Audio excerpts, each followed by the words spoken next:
que é muito mais elevado no combustível dos navios. E sem contar que, para longa distância, nós temos isenção de PIS e COFINS no combustível e na cabotagem nós não temos a isenção de PIS e COFINS, sendo que já existe uma lei que obriga o cumprimento dessa norma, que seria esta isenção.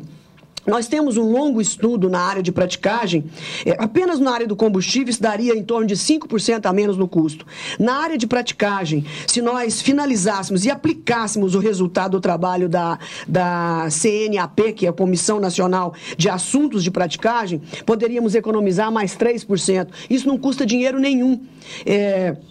A burocracia é uma coisa extraordinária, passa a ser até surreal, uma piada. Na cabotagem, na longa distância, o tratamento é igual. Então, nos portos, o tratamento de exportação e o tratamento da cabotagem, em termos documentais, é a mesma burocracia. E a lógica tem que ser, eu saio de um caminhão lá do meu estado Tocantins, carregado de milho, e que eu possa chegar no Porto de Santos, Paranaguá, ou Itajaí, ou Porto do Rio Grande, e eu possa passar para o outro caminhão sem rodas, que é o navio, e eu estou em solo brasileiro. Eu quero ir com a minha mesma nota fiscal. Por que que no porto eu tenho que ter um outro tratamento de exportador com mais de... na verdade, eu tenho aqui o número de documento, eu mostrei para a presidente, já ficou horrorizada.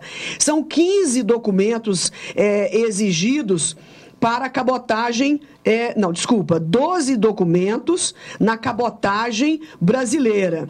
Na longa distância brasileira, são 3 documentos a mais, são 15. Agora, nos Estados Unidos, na cabotagem americana, sai de 12 documentos do Brasil para 2 nos Estados Unidos. Então, e no transporte rodoviário, são 4 documentos. Então, por que que eu ainda estou em solo, em tese, em solo aquático brasileiro, e eu tenho que ser tratada como uma exportadora? Isso ainda, além dessa burocracia, de todos esses documentos, apenas lembrar as taxas e inspeções da Anvisa, que não se justificam serem cobradas, eliminar os controles de Siscomex, que vem do próprio governo, eliminar a taxa de utilização do mercante, isso dá em torno de 2%. E ainda a tripulação, adequar a tripulação ao porte dos navios e rever o plano de carga e salário. O que acontece? A lei brasileira me obriga a ter um conjunto de trabalhadores, mesmo que eu não precise deles. Então, como eu posso ser competitiva se quem dita a quantidade de pessoas a trabalhar no meu navio é o Estado brasileiro? Quer dizer, nós somos uma democracia e um país livre de livre mercado. Nós precisamos romper com esse corporativismo, respeitando todas as categorias, como eu tenho respeito pelas pessoas e pelo trabalho das pessoas, mas a imposição de contratação de mão de obra na iniciativa privada é o fim dos tempos. Nós precisamos reverter, porque no mundo inteiro esse componente não existe na matriz de custo que é feito nos produtos em bolsa no mundo inteiro. Nós não temos esse controle. Então todas as taxas e custos cobrados no Brasil, o resto do mundo não quer nem ouvir falar. E fora a dificuldade, mesmo na longa distância, a reclamação dos navios do mundo inteiro para a questão documental no Brasil. Então, as agências têm uma função especialíssima nessa área e podem romper barreiras, romper bloqueios e romper paradigmas e dizer que tudo é possível. Eu sempre ouvi da minha avó ela dizer que só não tinha jeito para a morte. Para o resto, tudo tem que ter jeito. Então, nós precisamos encontrar uma forma de superar tudo isso, porque eu poderia ficar aqui mais algum tempo falando dos custos e tal. E por último, que esse eu já disse que se eu morrer antes de resolver esse problema, não vou desencarnar. Vou ficar incomodando, batendo panela, vidro, janela, que é o Fundo da Marinha Mercante. É outro componente, é outro custo embutido no transporte brasileiro e que não há possibilidades. Eu mesmo já devo ter aprovado umas 5 emendas desde que sou suplente de deputada federal e todas foram vetadas.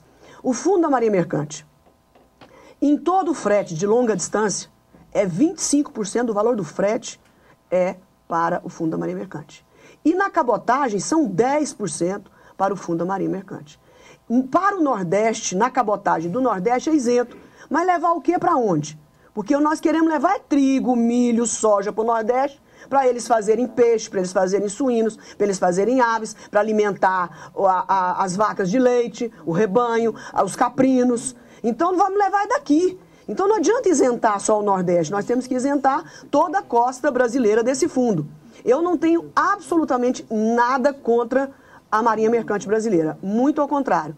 Torço e aplaudo todo o seu sucesso, mas não pode ser às custas do empresariado brasileiro. Tem que fazer como todo mundo faz. Vai para a fila do BNDES atrás de dinheiro emprestado ou dos outros bancos. Não pode ter um fundo especial que só no setor agropecuário onera em 5% por hectare o fundo da Marinha Mercante de longa distância nos fertilizantes do Brasil, que são 90% deles importados. Então é 25% do valor do frete de todos os fertilizantes.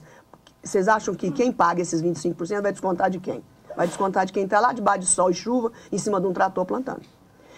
Então, eu encerro definitivamente aplaudindo esta frente, aplaudindo a deputada também Clarissa Garotinho, que preside a comissão da Câmara, a Comissão de Infraestrutura pelo Garibaldi no Senado, e dizer que eu também sou parlamentar, por enquanto licenciado por alguns dias, mas dizer que o Congresso tem um papel especialíssimo nessa empreitada, junto com as agências que cuidam da regulação de tudo isso, que a gente possa sentar com o governo, com os ministérios, que nós temos uma infinidade de assuntos e temas todos os dias. Por isso que a participação e a colaboração de todos é preciosa, da iniciativa privada. Eu digo sempre que no Ministério da Agricultura, iniciativa privada, ninguém tem constrangimento de trabalhar com o setor privado. Ao contrário, trabalha à luz do dia. As ideias e as sugestões do setor privado são preciosíssimas, porque estão na lida, estão lá manuseando todo dia e sabem como é o mundo real. O Ministério da Agricultura está, por exemplo, implementando o Canal Azul.